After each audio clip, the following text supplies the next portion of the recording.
Hey guys, how's it going and welcome back for another Total War video with the Terminator. Whenever you ask a Total War player what game they'd like next, the answer is always either Medieval 3 or Empire 2. And rightly so, we've had over 4 years straight of Warhammer with pockets of Troy or Three Kingdoms, and it's been great, but many of us would like to see a new proper historical title. I mean, the last time Creative Assembly released anything to do with an Empire or Medieval was Napoleon back in 2010, over a decade ago, and the gold edition of Medieval 2 that included all the expansions released in 2008. It's been a long time since we've had a new historical game in these settings, and while the Warhammer games have really pushed the envelope, they've been great. I think it's time, don't you? So in this video, I'm going to explore why it's finally about time Creative Assembly developed specifically an Empire 2 Total War, how there's massive global appeal for it, how there's no shortage of potential content for a new Empire game, and why now is absolutely the time.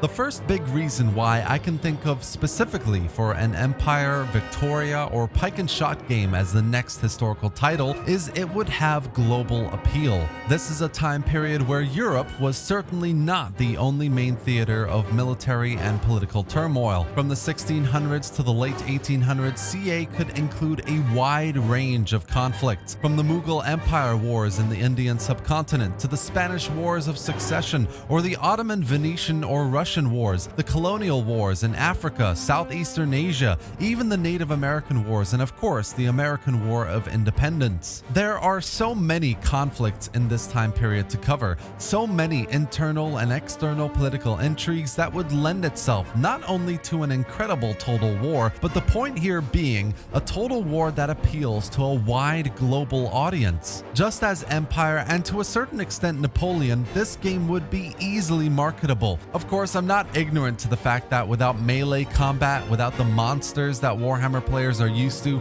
they would get bored of staring at thousands of soldiers firing off at each other from a distance, but I think given the creativity CA has been and currently is pulling off with the Warhammers, there is definitely that same room for more in a new Empire type game as well. Imagine a combined naval and land battle whereby defeating the enemy navy, you can start bombarding the enemy troops on the battlefield, giving your army support in proper Shogun 2 Fall of the Samurai style. Even better, imagine naval siege battles where your navy is up against the fortified city with its cannons firing at your ships and yours trying to take down the city defenses and walls, giving way to a proper land attack. It's these kinds of battle innovations and scenario type experiences that I think CA could really pull off, given the kind of content we're seeing in Warhammer 3. But again, the point here is that I think a new Victoria or Pike and Shot game, essentially a total war that spans from the 1600s to the late 1800s, could really appeal to a global audience, where unit diversity, military reforms, conflicts, technological advancements, political intrigue, there's no shortage of content that can be made for this period in any area of the global map, and I think it could be super popular.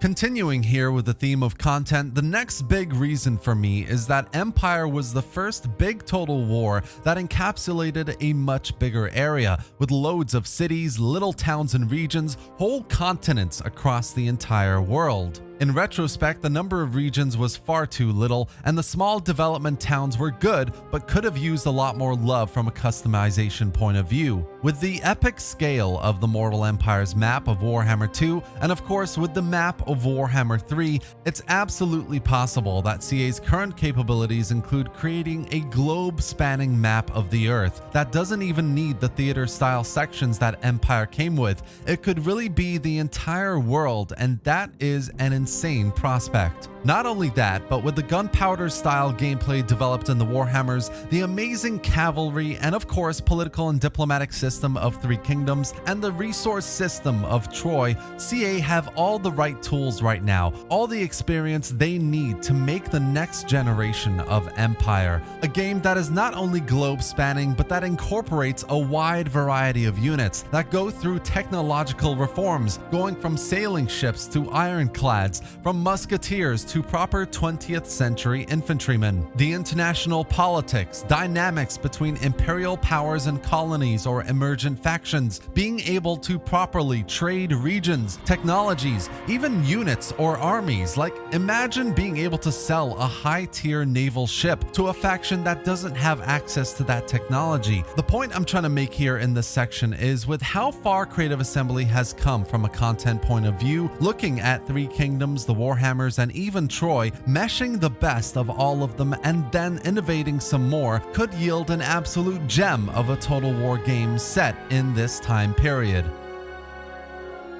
The final reason here for a new Empire game, and why now is absolutely the time for it, is simply because Empire has not aged well. From the ridiculous bugs and poor performance to the crazy large provinces like France or Spain, to the not so great pathfinding, the broken AI and siege battles, the list goes on and on. There's a lot about Empire that could really be improved on. And to be completely honest, while the mods that have been developed for Empire and Napoleon are pretty good, they suffer a great deal from the limitations of the games themselves. One of the reasons why Rome Remastered, for example, ended up being such an amazing thing is because so many great things were changed that were fundamentally limiting the original game. Rome Remastered now has unlimited regions, factions, cultures, unit variations. Everything that has been done for the game has completely changed what Rome Total War was originally capable of, and Empire needs that same kind of treatment